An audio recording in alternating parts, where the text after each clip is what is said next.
Good evening sir. Good evening. कोई question है आप लोग का तो आप लोग पूछ सकते हैं,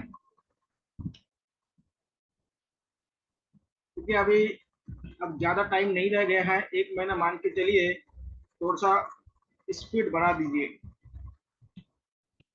आज क्षमता क्या होता है, बढ़ाना पड़ेगा।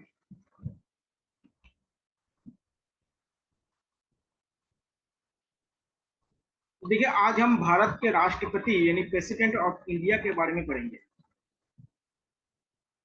इसके बारे में पढ़ेंगे, प्रेसिडेंट ऑफ इंडिया। देखिए, अभी तक हमारे देश में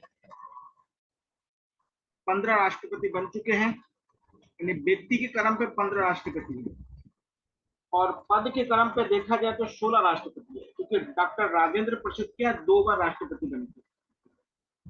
तो अगर व्यक्ति के क्रम पे देखा जाए तो कितने राष्ट्रपति बन चुके हैं? आपके 15 राष्ट्रपति बन चुके हैं। और पद के क्रम से देखा जाए तो 16वें राष्ट्रपति बन चुके हैं। जो राष्ट्रपति होते हैं ये भारत के प्रथम नागरिक होते हैं, पहली बार समझ लीजिए। अगर हमारे देश का फर्स्ट सिटीजन या नागरिक अगर किसे कहा जाता है तो उन्हें राष्ट्रपति को कहा जाता है। किसे कहा जाता है? राष्ट्रपति को कहा जाता है। तो राष्ट्रपति क्या होता है? हमारे देश का पहला नागरिक होता है। दूसरी बात क्या है? हमारे देश का जो संवैधानिक सर्वोच्च पद होता है वो राष्ट्रपति का होता है। यानी कॉन्स्टिट्यूशन का अगर सर्वोच्च पद की अगर बात की जाए तो वो कौन सा है? हमारे यहाँ पे राष्ट्रपति है। कौन है? राष्ट्रपति। सर स्क्रीन नहीं दिख रही। एक मिनट इसके मैं भूल गया था, अभी कर रहा हूँ।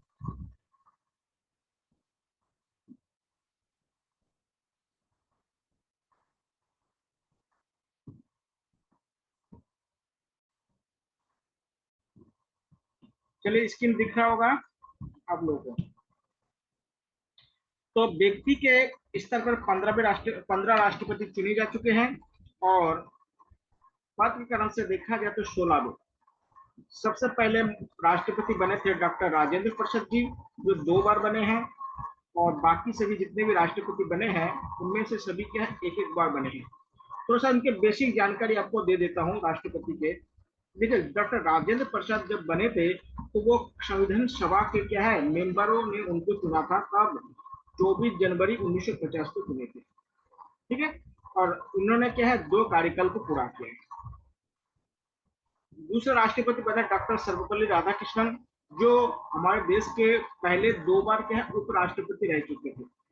2 बार क्या है, उपराष्ट्रपति, यानी 50 से लेके 60 तक क्या है, उपराष्ट्रपति रह चुके थे। उसके बाद क्या है, राष्ट्रपति। और डॉक्टर सर्वपल्ली राधाकृष्णन क्या है, इन्हें विद्वान राष्ट्रपति कहा जाता है। भारत के सबसे ज्यादा विद्वान अगर व्यक्ति अगर राष्ट्रपति के पद पे पहुंचा है तो इन्हें माना जाता है, क्योंकि फिलोसफी के बहुत बड़े क्या थे, फिलोसफी और जिसे कहते हैं इंग्लिश, इनके बहुत बड़े क्या थे, ज्ञाता थे। कौन? डॉक्टर राधाकृष्णन, जो शिक्षक दिवस इन्हीं के जन्म दिवस पर माना जाता है, आप लोग जानते हैं। उसके बाद है डॉक्टर जाकिर हुसैन, बने थे तीसरे राष्ट्रपति। डॉक्टर जाकिर हुसैन एक ऐसा व्यक्ति है जो राष्ट्रपति के पद पर रहते हुए उनकी मृत्यु हो गई थी। उसको ध्यान रखिएगा।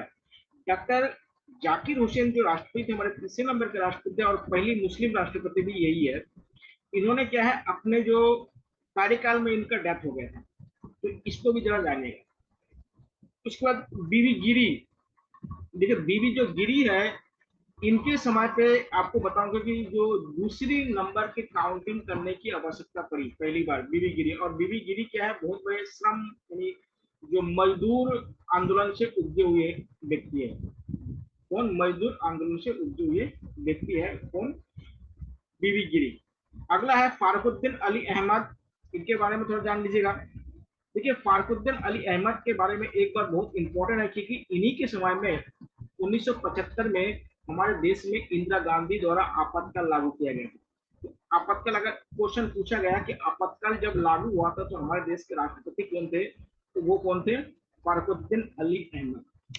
ठीक है, फारुकुद्दीन अली अहमद समझ लीजिए। उसके बाद नीलम संजीव रेड्डी। ठीक है, नीलम संजीव रेड्डी निर्विरोध चुने जाने वाले एकमात्र राष्ट्रपति थे। कैसे निर्विरोध, मतलब उनके खिलाफ कोई खड़े नहीं हुए थे। तो डॉक्टर नीलम संजीव रेड्डी क्या है, पहला राष्ट्रपति है जो निर्विरोध चुने गए थे। कैसे चुने गए थे, निर्विरोध, उनके अपोजिशन में कोई खड़े नहीं हुए थे। अगला है ज्ञानी जैल सिंह।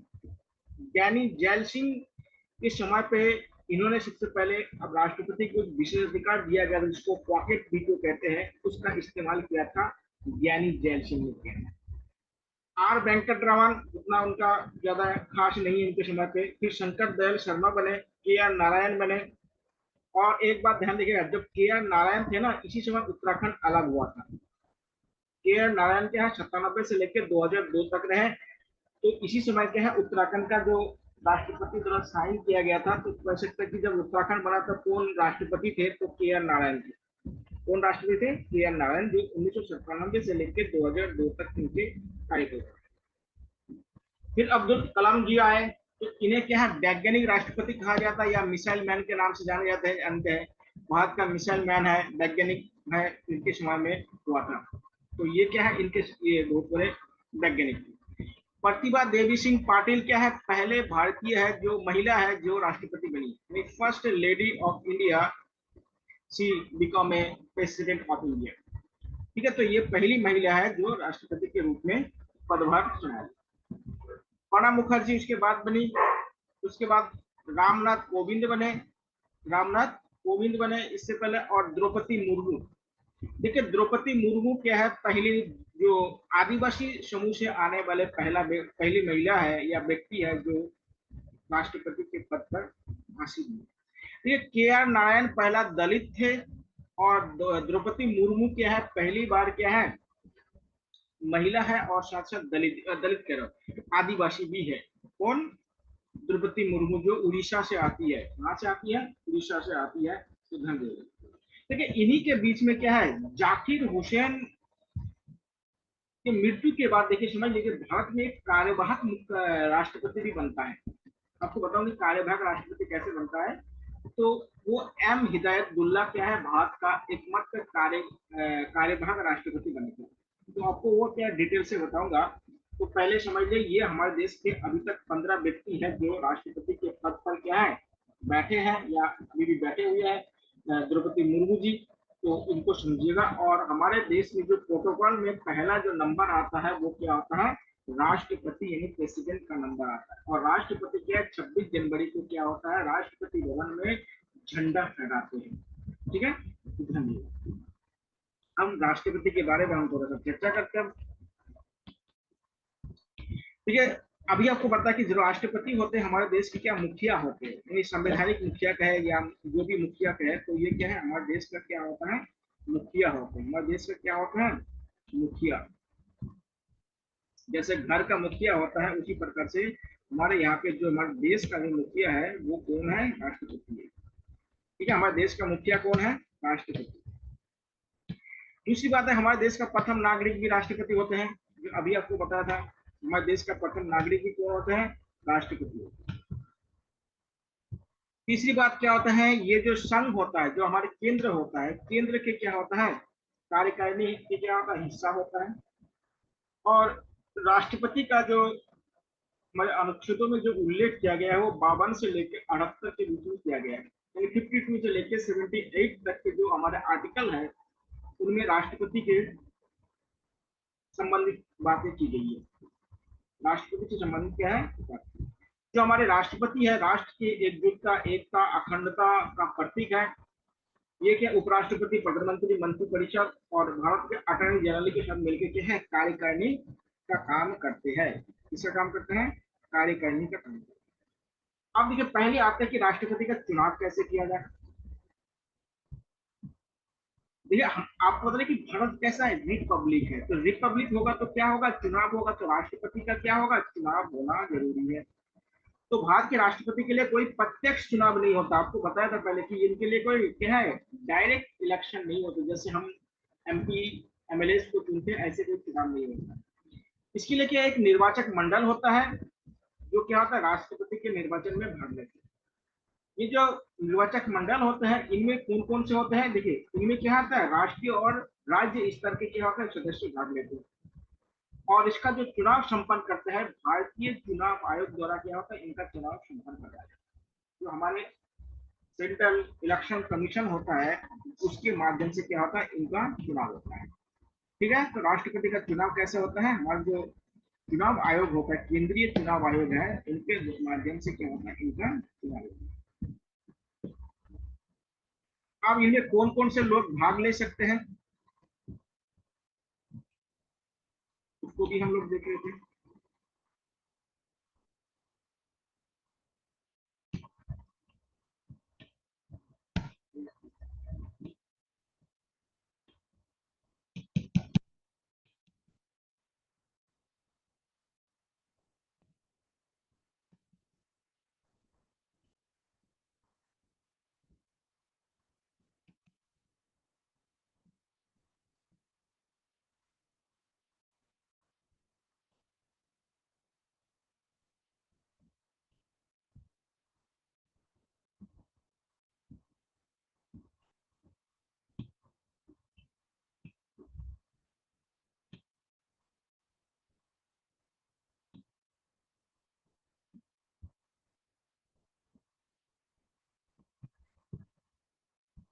ठीक है, इनके जो चुनाव होते हैं उनमें क्या होता है कि हमारे जो संसद सदस्य होते हैं, चाहे राज्यसभा के हो चाहे लोकसभा के हो, और ये क्या होता है, जो निर्वाचित लोग होते हैं वही भाग ले सकते हैं। जो मनोनीत सदस्य होते हैं वो भाग नहीं ले सकते। पहली बात तो समझ लीजिएगा। पहली बात क्या है, निर्वाचित जो सदस्य होंगे वही भाग लेंगे, जो निर्वाचित नहीं होंगे वो इसमें भाग नहीं ले सकते, पहली बात है। दूसरी बात क्या होता है, जो राज्य विधानसभा होते हैं उनके भी क्या है, तो जो निर्वाचित सदस्य होते हैं वही क्या होता है, इनमें भाग ले सकते हैं। उनमें भी क्या है, जो निर्वाचित सदस्य होंगे वही क्या होता है, इनमें भाग ले सकते हैं।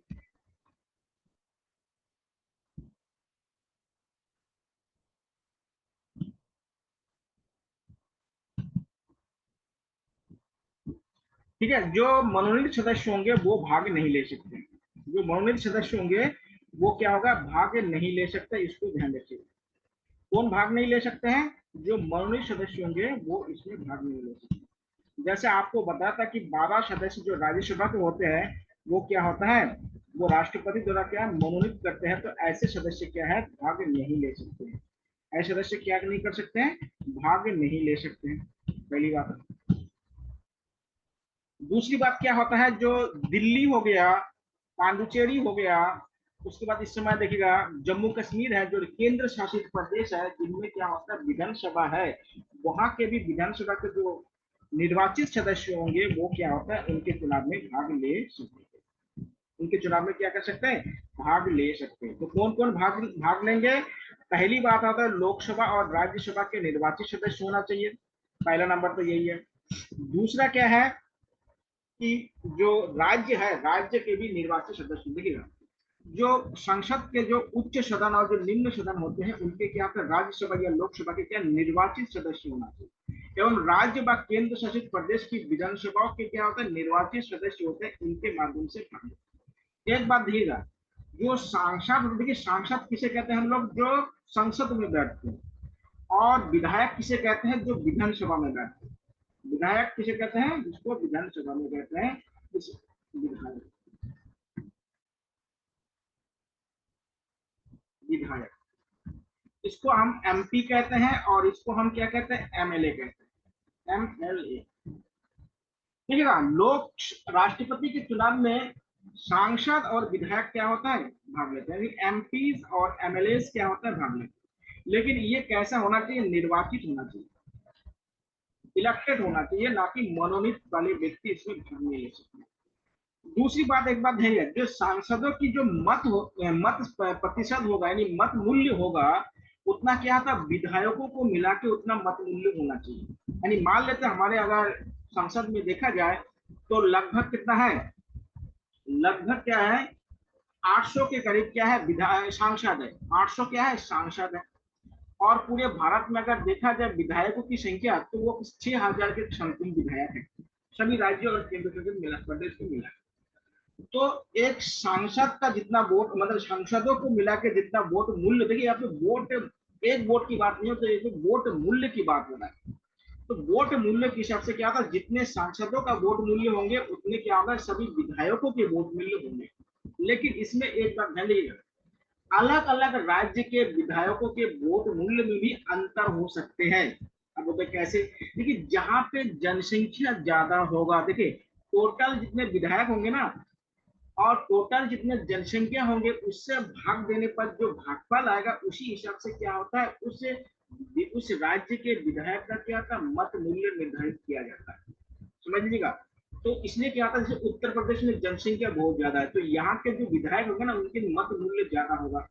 अब माने नागालैंड है, वहां पे विधायक क्या है, वहां पे विधायक ज्यादा है और उसी हिसाब से जनसंख्या कम है, तो वहां पे क्या होगा, उनके विधायकों का मत मूल्य क्या होगा, कमजोर होगा। देखिए इसमें इसलिए किया गया है कि कहीं केंद्र मजबूत ना हो जाए, इसलिए राज्य को भी क्या है, आधा भागीदारी दिया कि राष्ट्रपति के चुनाव में राज्य भी क्या है, आधा सहमति रख सके। ठीक है, तो इसी प्रकार से क्या होता है, ये लोग क्या है, भाग ले सकते हैं। अब देखिए राष्ट्रपति के चुनाव संबंधित जो प्रावधान है वो क्या है, देखिए आर्टिकल 54 में कहता है कि राष्ट्रपति का चुनाव होगा। 55 में कहता है कि राष्ट्रपति का जो चुनाव होगा उसकी प्रक्रिया कैसे होनी चाहिए, राष्ट्रपति का चुनाव का प्रक्रिया कैसे हो, कि राष्ट्रपति का चुनाव होगा तो वो कैसे होना चाहिए, कि डायरेक्ट होना चाहिए या इनडायरेक्ट होना चाहिए, उसको क्या होता है, प्रक्रिया कहते हैं, प्रोसेस कहा जाता है। उसको क्या कहते हैं, प्रोसेस कहा जाता है। तो समझ लीजिएगा, उसको प्रोसेस कहा जाता है। दूसरा 56 में कहते हैं राष्ट्रपति पद के कार्यकाल की बात की गई है। 57 में पुनर्निर्वाचन, अगर मान लेते हैं कि राष्ट्रपति कहीं बीच में उनका डेथ हो जाए या 5 साल का कार्यकाल समाप्त हो जाए, तो उस समय क्या था, उनका फिर से क्या था, पुनर्निर्वाचन दूसरे व्यक्ति का या उसी व्यक्ति का हो सकता है। देखिए भारत में राष्ट्रपति कितने भी साल तक क्या होता है, राष्ट्रपति बनने की योग्यता रखता है। अमेरिका में 2 बार होता है, भारत में ऐसा कुछ फाउंडेशन नहीं है कि भारत में कोई भी व्यक्ति जो भारत के नागरिक है कितने भी बार राष्ट्रपति बन सकते हैं। 58 में होता है कि राष्ट्रपति के रूप में चुनाव हेतु योग्यता नहीं, राष्ट्रपति का जो योग्यता होगा, देखिए कोई भी पद होता है ना, तो उसमें क्या होता है, योग्यता होनी चाहिए, एबिलिटी होनी चाहिए, उसकी योग्यता होती है, तो उसके बारे में बात की गई। देखिए राष्ट्रपति के जो मतदान होता है या नामांकन होता है, तो नामांकन से पहले क्या होता है, जो 50 विधायक या क्या है सांसदों का उनका समर्थक होना चाहिए और प्रस्तावक होना चाहिए कि हाँ, हम इन जो भी व्यक्ति कैंडिडेट खड़े हो रहे हैं उनको हम सपोर्ट कर रहे हैं, उनको क्या कर रहे हैं, सपोर्ट कर रहे हैं। तो ऐसे क्या 50 प्रस्तावक होना चाहिए और 50 क्या होना चाहिए, 50 उनके क्या है, समर्थक होना चाहिए, कि कोई भी व्यक्ति राष्ट्रपति के पद में चुनाव लड़ रहे हो तो वो गंभीर हो। नहीं तो क्या कोई भी, जैसे विधायकी या सांसद के चुनाव में कोई भी नामांकन कर देता है, मतलब 15-16 हजार रुपए उसका लगता है, क्या होता है सांसदी में, और विधायकी में 4-5 हजार रुपए लगता है, तो कोई भी नामांकन कर देता है। अगर राष्ट्रपति एक गंभीर पद है ना, तो वहां पे इस तरह का एक्टिविटीज नहीं होना चाहिए, इसीलिए ये प्रस्तावक और समर्थक की बात की गई। नहीं तो कोई भी व्यक्ति राष्ट्रपति का चुनाव लड़ लेगा, और लड़ लेगा तो क्या होगा, बहुत दिक्कत होने लगेंगे, तो इतने ज्यादा राष्ट्रपति कहाँ से चुनाव करेंगे, पहली बात है। अब देखिए राष्ट्रपति का जो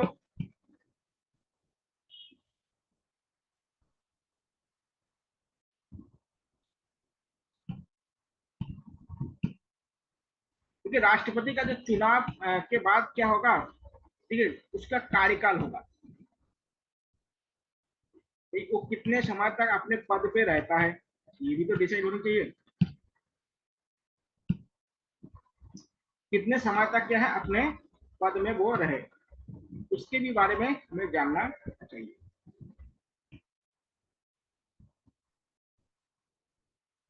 ठीक है, सामान्यतः क्या होता है, राष्ट्रपति 5 वर्ष के लिए चुने जाते हैं। सामान्यतः क्या है, राष्ट्रपति कितने वर्ष के लिए चुने जाते हैं, 5 वर्ष के लिए चुने जाते हैं। लेकिन अगर किसी कारण से 5 वर्ष के बाद चुनाव नहीं हो पाता, किसी कारण से भी हो सकता है, कोई भी कारण हो सकता है, तो उनके कार्यकाल को अधिकतम 6 महीने तक बढ़ाया जा सकता है। समझिएगा, राष्ट्रपति का सामान्य कार्यकाल कितना होता है, 5 साल का होता है। अगर किसी कारण से राष्ट्रपति का चुनाव नहीं होता है, हो पाता है, तो उसमें उस कंडीशन में क्या होता है, उनके चुनाव को आगे अधिकतम 6 माह तक एक्सटेंड किया जा सकता है, उसके बाद उनका चुनाव करवाना ही पड़ेगा। ठीक है, तो कितने महीने तक? 6 महीने तक उनका दोबारा चुनाव होना चाहिए। तो देखिए राष्ट्रपति का कार्यकाल कितना होता है? सामान्यतः 5 वर्ष होता है। भारत के राष्ट्रपति की बात बोल रहे हैं। अमेरिका के राष्ट्रपति का चुनाव कितने साल बाद होता है? 4 साल बाद होता है। अब देखिए चुनाव की प्रक्रिया, देखिए यहाँ पे जो चुनाव होता है ना, ये थोड़ा सा अलग चुनाव होता है। इसको कहते हैं एकल संक्रमण मत पद्धति कहा जाता है, जिसको आनुपातिक प्रतिनिधित्व के बारे में जानते हैं आप लोग। देखिए एकल संक्रमणीय मत पद्धति क्या होता है पहले समझ लीजिएगा, ये बहुत इंपॉर्टेंट है। ये जो सामान्यता आप लोग हम लोग जो वोट देते हैं ना, इस प्रकार से नहीं होता है ये चुनाव। कि हम लोग देखिए विधायक या नगर पालिका या सांसद की जो वोट अभी आप लोग या हम लोग दे के आए ना, उसमें क्या होता है, उसमें कोई व्यक्ति खड़े होते हैं, उनमें से हमें एक व्यक्ति को चुनना होता है। उनमें से कितने व्यक्ति को चुनना होता है? एक व्यक्ति को चुनना होता है। लेकिन इसमें थोड़ा सा अंतर है। इसमें क्या है, इसमें आपको क्या होता है, जितने लोग खड़े होंगे सबको वोट देने की आवश्यकता होगी। समझिएगा, राष्ट्रपति के चुनाव में यानी एकल संक्रमण मत पद्धति में क्या होता है, जितने भी कैंडिडेट खड़े होंगे मतलब चुनाव में सबको वोट देने पड़ेंगे। और उसमें क्या होता है, प्रीफरेंस देना होता है। जिसको आप सबसे अच्छा मानते हैं उसी को 1 नंबर देंगे, जो सबसे खराब मानते हैं जिसे, उसे आप जो भी नंबर उसका लास्ट वाला नंबर उसको देंगे। तो वरीयता क्रम इसमें रखी जाती है। तो इनके चुनाव में, राष्ट्रपति के चुनाव में किसका होता है? वरीयता क्रम को ध्यान में रखी जाती है। किस क्रम को ध्यान में रखा जाता है? वरीयता क्रम। क्या होता है, इसलिए इसको एकल संक्रमण मत पद्धति कहा जाता है, जो राष्ट्रपति के चुनाव में अपना जाता है। देखिए हमारे यहाँ पे राष्ट्रपति के चुनाव में और उपराष्ट्रपति के चुनाव में और जो राज्यसभा के जो चुनाव होता है ना, राज्यसभा के जो सदस्य के चुनाव होता है, उसमें क्या होता है, इस पद्धति का प्रयोग किया जाता है। एकल संक्रमणीय मत पद्धति का प्रयोग इन तीनों में किया जाता है। बाकी जो प्रधान, ग्राम प्रधान चुनते हैं, ब्लॉक प्रमुख चुनते हैं, या जिला पंचायत सदस्य चुनते हैं, विधायक चुनते हैं, सांसद चुनते हैं, इनमें क्या होता है, उन्हें फास्ट पोस्ट फास्ट करते हैं, मतलब पहले आओ पहले पाओ वाला। जिसको ज्यादा वोट मिलेगा, जैसे देखिएगा सांसद के चुनाव में क्या होता है, हर व्यक्ति एक व्यक्ति को वोट देंगे, तो और उसमें से जिसको ज्यादा वोट मिलेंगे वो जीत जाएगा। लेकिन क्या होता है, राष्ट्रपति के चुनाव में ऐसा नहीं होता है। राष्ट्रपति के चुनाव में उनको 51% वोट मिलनी चाहिए, तभी वो विजय घोषित किया जाएगा। देखिए राष्ट्रपति के चुनाव में राष्ट्रपति जो विजेता होंगे राष्ट्रपति के, उनको कितना परसेंट वोट मिलनी चाहिए? उनको 51% वोट मिलना चाहिए। लेकिन जो अभी देखिए जो सांसद का जो चुनाव हुआ ना, जो सांसद बने हैं लोकसभा का, उसमें ऐसा कोई क्राइटेरिया नहीं है। उसमें अगर उनको 10% मिले, 20% मिले, 30% मिले तब भी जीते जाएंगे, या 100% भी मिल जाए तब भी उसको जीता जाएगा। उसमें कोई क्राइटेरिया नहीं होता है। लेकिन क्या राष्ट्रपति के चुनाव में क्या होता है, क्राइटेरिया होता है कि उनको 51% क्या होना चाहिए, टोटल वोट का उनको मिलना चाहिए। अगर नहीं मिलेंगे तो क्या होगा, अगर मान लेते किसी राष्ट्रपति को मतलब पहले जो 1 नंबर वरीयता वाला जो मत दिया गया है, उसमें अगर उनको 51% नहीं मिलेगा, तो उसके बाद क्या होगा, 2 नंबर जो मत होगा ना उसको गिना जाएगा। आपको पता ना कि बीबी गिरी के समय पे ऐसे हुआ था, समझ लीजिएगा कैसे होगा ये। अगर मान लेते हैं कि राष्ट्रपति का चुनाव हो रहा है और जितने भी सांसद और विधायक है, उन्होंने क्या है, अलग अलग जो कैंडिडेट है उनको क्या है वोट दिया होगा। जैसे इस बार देखिएगा हमारे यहाँ पे द्रौपदी मुर्मू खड़ी हुई थी, और विपक्ष की तरफ से क्या होता है, यशवंत सिन्हा खड़े हुए थे। तो अब तो ये दो थे तो इनका कोई अंतर नहीं है। अगर मान लीजिए इसमें 3-4 और भी व्यक्ति अगर खड़े हो जाते तब प्रॉब्लम क्रिएट होता। दो में क्या था, उतना प्रॉब्लम क्रिएट नहीं होता। मान लीजिए 3-4 और खड़े हो जाते तब उसमें प्रॉब्लम क्रिएट हो जाता। फिर क्या होता है पहले समझ लीजिएगा। अगर मान लेते हैं कि पहले देखिए, पहले क्या होगा, 1 नंबर के मत गिना जाता है। या क्या किस नंबर का मत गिना जाएगा? 1 नंबर का मत गिना जाएगा। अगर 1 नंबर के मत गिनने पर अगर वो मत अगर किसी भी कैंडिडेट को अगर क्या है 51% उनको मिल गया, तो वो कैंडिडेट विजय घोषित किया जाएगा। समझ लीजिएगा इसको। पहले 1 नंबर के मत को गिना जाएगा, और उस मत में अगर किसी भी कैंडिडेट को अगर 51% अगर मत प्राप्त हुआ तो वो राष्ट्रपति चुने जाएंगे। इसलिए बोलना कि जो सदस्य होंगे, जितने भी लोग खड़े होंगे, राष्ट्रपति के जितने भी उम्मीदवार होंगे, सबको नंबर देना पड़ेगा। 1 2 3 मतलब 4 व्यक्ति खड़े हुए हैं, तो 4 व्यक्ति को क्या होगा, आपको वोट देना पड़ेगा। 4 व्यक्ति को 1 2 जिसको भी जो पसंद आए वरीयता क्रम की चर्चा वोट देके आएंगे, या मतलब जो वोट देते हैं। तो इसलिए क्या होता है, पहले एक नंबर की वरीयता नंबर की गिनती होगा, उसमें अगर 51% अगर किसी को मिल गया तो उसको राष्ट्रपति घोषित किया जाएगा। अगर एक नंबर वरीयता वाले को अगर ऐसा नहीं मिलता है, तब क्या करेंगे, 2 नंबर की जो वरीयता होगा उस मत को गिना जाएगा। उस मत को गिनने पर भी क्या होगा, अगर मान लेते हैं किसी को 51% हो गया तो चुनाव समाप्त, वो जीत गया। अगर ऐसा नहीं होता तो फिर तीसरे नंबर को गिना जाएगा। इस तरह से क्या होता है, जब तक 51% एक व्यक्ति को नहीं मिलेगा तब तक क्या होगा, मत गिना जाएगा, और जब 51% जिनको मत मिल जाएगा तो उन्हें राष्ट्रपति घोषित किया जाएगा। तो इसे क्या होता है, एकल संक्रमण मत पद्धति कहा जाता है, या आनुपातिक प्रतिनिधित्व का मत कहा जाता है। ठीक है, तो इतने अब लोग जानेंगे। अब राष्ट्रपति के पद की योग्यता देखिएगा। ठीक है, हमारे यहाँ पे जो राष्ट्रपति होता है उनका जो पद है, मतलब वो क्या है, भारत का नागरिक होना चाहिए। क्या होना चाहिए, सिटीजन ऑफ इंडिया होना चाहिए। उनकी जो न्यूनतम आयु है वो 35 वर्ष से अधिक होनी चाहिए, यानी 35 वर्ष से कम आयु के व्यक्ति क्या है, राष्ट्रपति नहीं बन सकते। उसे लोकसभा का सदस्य चुने जाने की सभी शर्तें पूरी करनी होगी, मतलब लोकसभा का सदस्य चुनने के लिए जो भी क्राइटेरिया वगैरह होता है वो उनको पूरा करना होगा। वहां केंद्र सरकार, राज्य सरकार या किसी सार्वजनिक पदकर के अधीन किसी लाभ के पद पर प्रॉफिट ऑफ ऑफिस नहीं होना चाहिए। मतलब कुल मिलाकर कहने का मतलब है कि एक व्यक्ति 2 जगह से वेतन नहीं ले सकता, क्योंकि राष्ट्रपति को भी क्या होता है, वेतन मिलते हैं ना, 5 लाख रुपए पर मंथ उनको वेतन मिलता है। तो वेतन क्या, राष्ट्रपति मान लेते एक जगह से ले रहे दूसरी जगह पे भी ले रहे, तो ऐसे नहीं ले सकते। तीसरी बात क्या होता है, राष्ट्रपति के जो वेतन होते हैं उसमें टैक्स नहीं लगाया जा सकता है। राष्ट्रपति के वेतन में क्या नहीं लगते हैं, टैक्स नहीं लगाया जाता। तो राष्ट्रपति क्या होगा, लाभ के पद वाला व्यक्ति क्या है, राष्ट्रपति का चुनाव नहीं लड़ सकता है। उनके योग्यता क्या होना चाहिए, 35 वर्ष, भारत की नागरिक, लोकसभा के सदस्य। और तीसरा है पागल दिवालिया नहीं होना चाहिए। लेकिन शिक्षा के बारे में कुछ बात नहीं है, ऐसा नहीं कि वो एमए पास हो, बीए पास हो, ऐसे पीएचडी हो, ऐसे कोई बात नहीं है। शिक्षित क्या होगा, ऐसे कोई जनरल अनपढ़ भी क्या राष्ट्रपति बन सकते हैं, न दीजिएगा। लेकिन क्या होता है, उनको भारत के नागरिक होना जरूरी है। वेतन कितना है, 5 लाख रुपए। टैक्स से इनके क्या है, वेतन को क्या है, टैक्स से मुक्त कर दिया गया। इनके वेतन को क्या है, टैक्स। तो इनका वेतन कितना है, वेतन 5 लाख पर मंथ, प्रति माह। और इसके अतिरिक्त उनको क्या, वो बहुत सारे भत्ता वगैरह मिलता है, जिसको अलाउंस कहते हैं, और घर वगैरह मिलता है, राष्ट्रपति भवन उनको मिलता है, नौकर चाकर जो भी मिलता है, गाड़ी वगैरह सब कुछ उनको मिलता है। ठीक है, तो एक एकल संक्रमण मत को आप लोग जानिएगा कि राष्ट्रपति के एकल संक्रमण जो मत पद्धति से हमारे कौन कौन सा चुनाव होता है, तो राष्ट्रपति का चुनाव होता है, एक उपराष्ट्रपति का चुनाव होता है, हमारे भारत की बात बोल रहा हूँ, और तीसरा राज्यसभा के सदस्य के जो सदस्य के जो चुनाव होते हैं वो एकल मत पद्धति से किया जाए, संक्रमण मत पद्धति से किया जाए। ठीक है, तो ये हो गया आपके राष्ट्रपति के योग। अगर राष्ट्रपति का पद रिक्त हो जाए तो क्या किया जा सकता है, यानी उनका वैकेंट हो जाए अगर उनका पोस्ट, तो क्या होगा।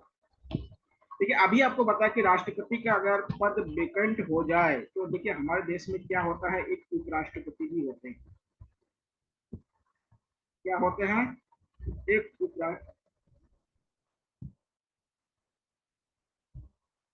एक उपराष्ट्रपति भी होते हैं। तो देखिए जब राष्ट्रपति किसी कारण से अपने पद के जो दायित्व होते हैं उसको निर्वाह नहीं कर पाते हैं, तो क्या होता है, उस समय जो हमारे उपराष्ट्रपति होते हैं, उपराष्ट्रपति क्या करते हैं, राष्ट्रपति के रूप में कार्य करते हैं। उपराष्ट्रपति क्या करता है, राष्ट्रपति के रूप में कार्य करता है। एक बात ध्यान रखिएगा, देखिए हमारे देश में उपराष्ट्रपति का कोई कोई वेतन भत्ता या उनके पद पे कोई दायित्व वगैरह है नहीं। उपराष्ट्रपति देखिएगा आपको कोई काम उनका होता नहीं, वो राज्यसभा के क्या होता है, अध्यक्ष होते हैं या सभापति होते हैं।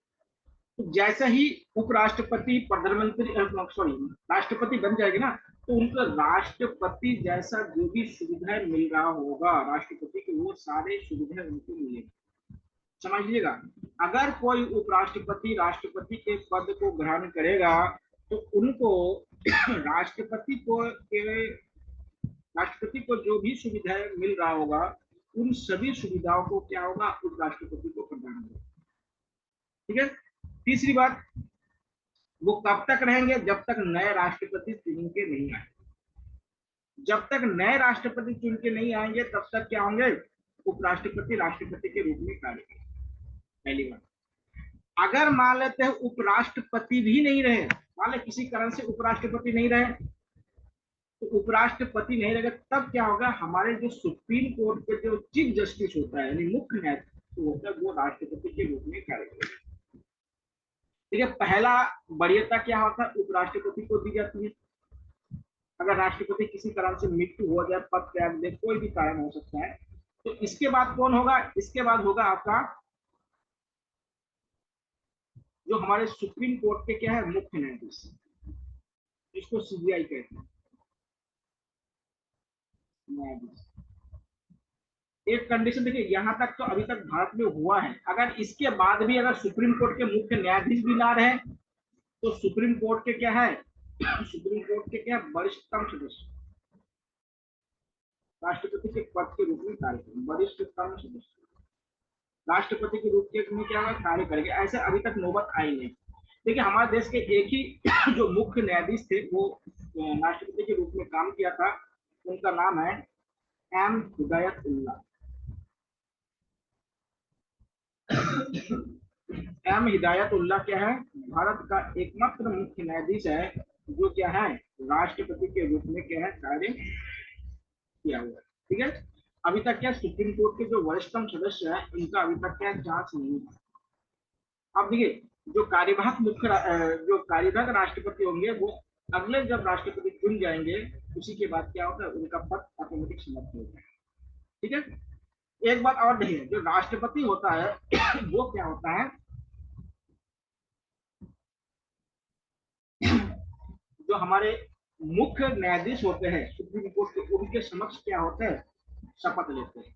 उनके समक्ष क्या होता है, देखिए इनके समक्ष क्या होता है, राष्ट्रपति क्या लेंगे, शपथ लेंगे।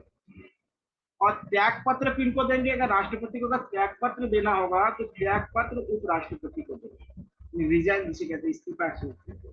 राष्ट्रपति अपना रिजाइन किसको देंगे, उपराष्ट्रपति को देंगे। और शपथ किनके समक्ष लेंगे, शपथ लेंगे हमारे सुप्रीम कोर्ट के जो मुख्य न्यायाधीश होंगे उनके समक्ष क्या होंगे, ये शपथ लेंगे। और त्याग पत्र किनके समक्ष देंगे, उपराष्ट्रपति को अपना त्याग पत्र दे सकते हैं। ठीक है। तो उनके मृत्यु या जो भी क्या है उसके कारण क्या होता है, अपने 5 वर्ष के कार्यकाल के बाद क्या पूरा होने पर वो होता है, त्याग पत्र देने से भी क्या होता है, हट सकता है। या उनको और एक प्रोसेस होता है जिसको महाअभियोग कहा जाता है। महाअभियोग आपको बताऊंगा क्या होता है। राष्ट्रपति को पद से हटाने की एक वैकल्पिक तरीका है जिसको महाअभियोग कहते हैं, जिसको इम्पीचमेंट कहा जाता है। जिनको क्या कहते हैं, इम्पीचमेंट कहा जाता है। इनके माध्यम से तो उनको समझ ले, तो मृत्यु से भी क्या होता है, इनके पद खाली हो सकता है। जैसे आपको बताया जाकिर हुसैन के पद ऐसे हुआ था। ठीक है, जाकिर। देखिए अभी तक हमारे देश में किसी भी राष्ट्रपति पर महाअभियोग नहीं लगाया गया है। समझिए अभी तक किसी भी राष्ट्रपति पर महाअभियोग या इम्पीचमेंट नहीं लगाया गया है, तो इसको भी आप लोग ध्यान रखें। महाअभियोग मिले हैं, तो महाअभियोग आपको बताऊंगा कि कैसे राष्ट्रपति को रिमूव करते हैं, इसी नोट्स में आपको बताऊंगा। अब देखिए राष्ट्रपति के क्या है कार्य या राष्ट्रपति के पावर कह सकते हैं, राष्ट्रपति के कार्य या पावर। ठीक है।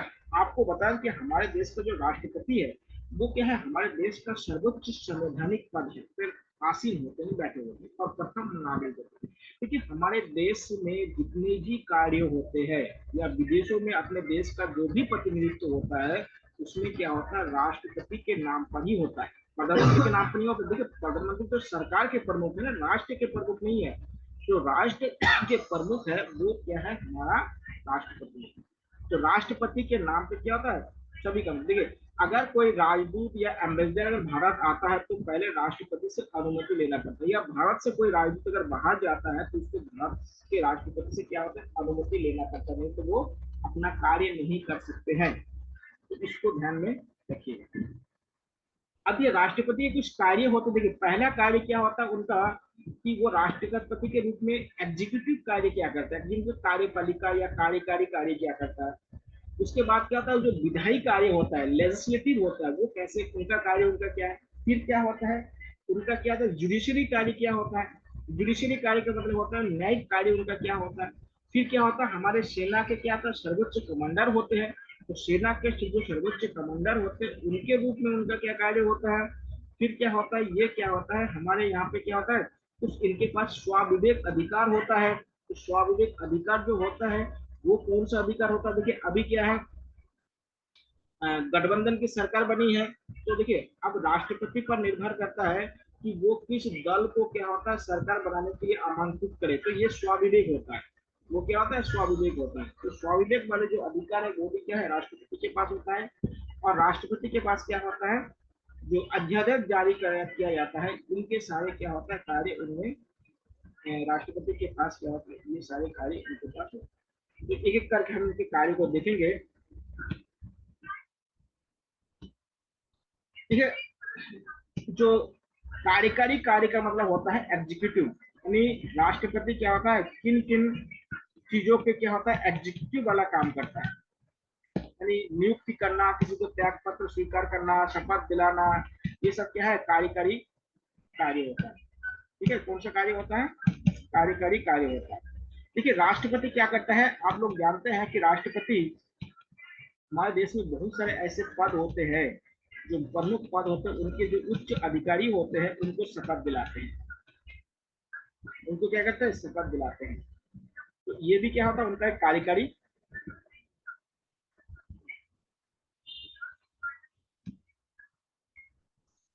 अधिकार में क्या होता है, इसको माना जाता है।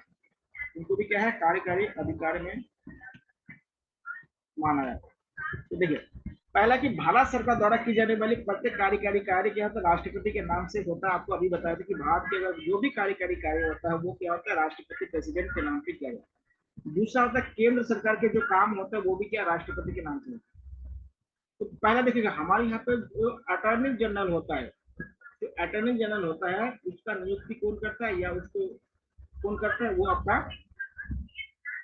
भारत सरकार के जो, भारत में क्या होता है, जो राष्ट्रपति है उनके द्वारा क्या होता है, उनका नियुक्ति किया जाता है।